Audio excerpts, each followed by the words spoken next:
everyone, welcome back to my channel. Today we're going to be doing my May TBR.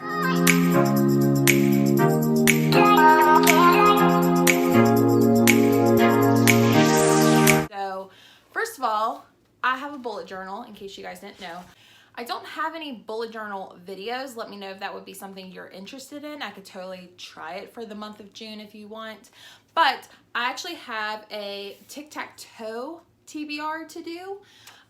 This is in my book club over at Jacqueline's Facebook group, which is called We Be Bookin'. So I have a little tic-tac-toe board to kind of stick to. So my goal is to read 9 books. I actually have 10 on my TBR, and I'll kind of explain as we go, but I'm going to show you all of the prompts as we go. All right, so before we get into the tic-tac-toe section, I did want to let you know that I am participating in one of my good friends here on YouTube's read along to Bunny this month. So if you want to read along, I will definitely link all the video and all of the co-host information down in the description, but we are going to be reading along to Bunny by Mona A. Wad. I'm not sure what this one is about. I've been told it's so flippin' weird that it's kind of hard to explain, but I think we follow this college girl who is kind of a loner in a way, and there's this group of girls on campus that are kind of well known and they're kind of different, and they call each other Bunny, and our main character receives an invitation to join this group. So, and then I think that's when things just get kind of weird. I've heard it's kind of cultish, which I'm very interested in So if you want to read along with us, definitely pick up this book if you can. And again, all the information will be down in the description. But moving on to my tic-tac-toe board, I'm going to just be going across. So that's the order I'm going in. So the first one is book with multiple point of views, which I am so excited to show you what I'm going to use for that one. I'm going to be reading my book of the month pick, The Guest List. I've heard a bunch of people talk about it, giving it 5 stars. We also do a read with friends over at Jacqueline's channel, which I will link the last one down below as well in case you're curious.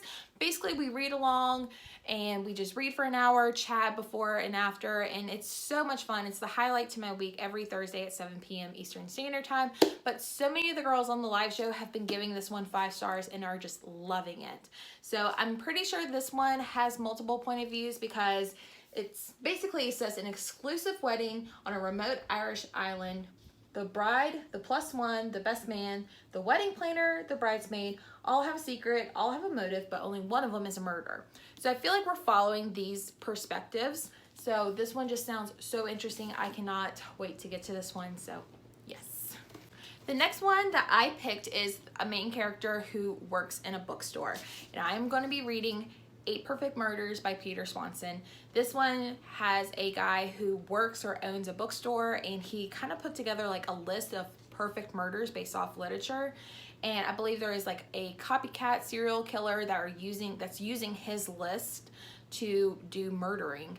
And law enforcement has asked him to help him along with trying to figure out what's going on. So I'm really excited about this one. I believe this will be my 2nd or 3rd Peter Swanson book that I'll be reading. So let me know if you've read this one down in the description and what your thoughts were. The next one is a book with the letter M in the title, and I'm going to be reading Mary Kupika's The Other Mrs. I have not heard too much about this. I saw it being promoted before it got released, and then it got released, and I haven't really heard anyone say much about it. I'm not 100% sure what this one is about. I am trying to go into my thrillers more blindly. We talked about that on the live show, how kind of thrillers kind of give too much away, but I have a feeling it's about this couple who moves into this house and things get weird, or there's a murder. I don't know. I'm gonna figure it out though. So this is the one I'm picking for that prompt. Next is a book borrowed by a friend. I have a friend named Kayla. Her Instagram is @_wanderpage, and she has lent me another Peter Swanson book. It's The Kind Worth Killing. I've heard this is people's favorite Peter Swanson book, and I'm really intrigued by this one. I love that it's a little small paperback as well, but this one involves a man who's at an airport. He meets this woman who's also at the airport, and I think they start drinking, and I think he kind of makes the comment that his wife, sometimes he feels like he wish he can kill her, and then the woman that he meets is like, well, let's do it, and I think they kind of come up with this plan. So yeah, kind of weird, but I've heard this is his best work so far.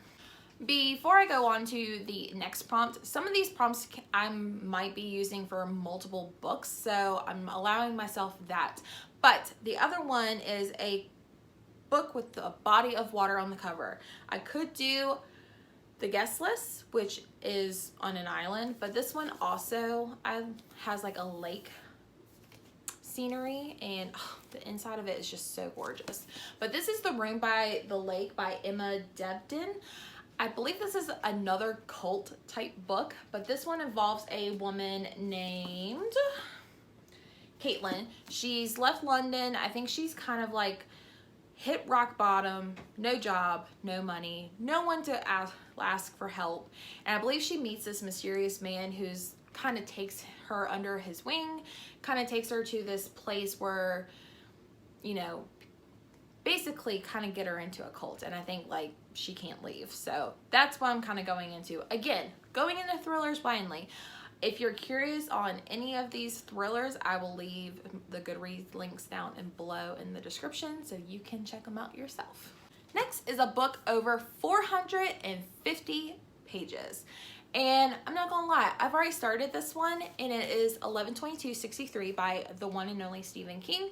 I am at page 526 so far, and I am loving this book so far. I will let you know that. This one involves an English teacher by the name of Jake. He is living in 2011, and one day his friend Al, who owns this diner, kind of shows him that in the back of his diner there's like this portal or rabbit hole, as he likes to call it, where it will take you back to, I think, September of 1958.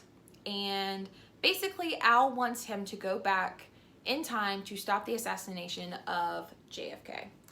So that's pretty much it. I'm going to leave it at that.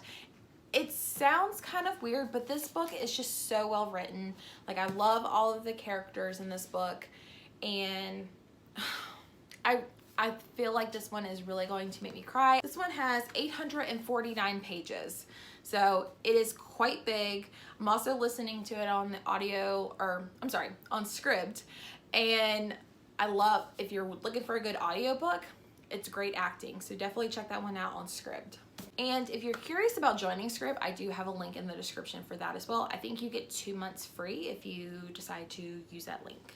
Next is a book that costs less than $5, and for that one, I'm going to be reading a NetGalley arc because those are technically free in my opinion. So I did not read this one in the month of April. It is What Lies Between Us by John Mars. I did not finish it. I did get in 5 chapters, but I got a little preoccupied by other things. So I'm really looking forward to finishing that one. This will be my first John Mars book. But this one involves 2 women, Maggie, Nina, and they live in a house together. And I think Maggie is kind of like chained up in her little attic bedroom, and she can't leave, and Nina just kind of takes care of her. And apparently their past, something happened in their past, and there's more secrets, but the secrets are better than the truth, or blah, blah, blah, blah, blah. I'm looking forward to finishing that one on my Kindle as well. Next is a book that you bought based on the cover, and I'm finally going to try to get to The Better Liar by Tannen Jones. I've mentioned this one in videos before. Long story short, I think it involves 2 sisters, and I think their grandfather, or maybe one of their parents, has passed away. So to claim their inheritance, they have to come back together and claim it as one, like together. But they had a falling out. She hasn't seen her sister in years, and she shows up at her apartment and her sister's dead. So now she can't get her inheritance because her sister, I think, overdoses on drugs. Well, then she finds a woman who looks just like her sister, and that woman seems a little sketchy, but agrees to go along with the plan of like collecting the inheritance that they'll split 50-50. But the woman who is impersonating the sister is finding out secrets about the sister who passed away. So I feel like that was a little confusing, but I love this cover. I love the yellow in this like purpley dark color. So I'm super excited to get to this one. Finally, I've had this since the beginning of the year and I only read the first chapter. And lastly is a new to you author. Some of these authors are very new to me. I haven't read them before, but I'm going to try to keep one book per prompt, but I would like to read The New Husband by DJ Palmer. This one, I'm not 100% sure. Again, going in blindly. Links down below in case you're more curious, but I think this woman remarries a man after something happened to her husband. He seems perfect, but then he's got a past, I'm pretty sure, and there's what her son is still involved and all this other stuff, so I'm super looking forward to this one. All right, guys, that is all of the books I plan to be reading in the month of May. Let me know in the description if you've read any of these or what your reading plans are this month. And don't forget to follow me on Instagram. It's @readingwithjess, and subscribe so you don't miss any channels. And as always, I hope you're doing well, and I'll talk to you guys later. Bye.